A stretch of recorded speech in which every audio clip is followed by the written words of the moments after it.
Saudara, aparat Polres Luwu Timur dan mahasiswa STM Palopo gelar sosialisasi bahaya penggunaan narkoba di Desa Lawakali. Sosialisasi dilakukan untuk meminimalisir penggunaan narkoba di kalangan pemuda dan pelajar di pedesaan. Sosialisasi bahaya narkoba dilakukan di Desa Lawakali, Luwu Timur, Sulawesi Selatan. Sosialisasi digelar untuk memberikan pemahaman tentang bahaya narkoba.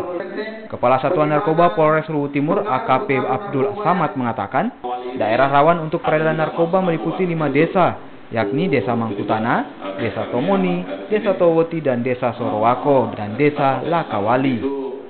Tingkat narkoba di Luwu Timur ya memang cukup tinggi lah, karena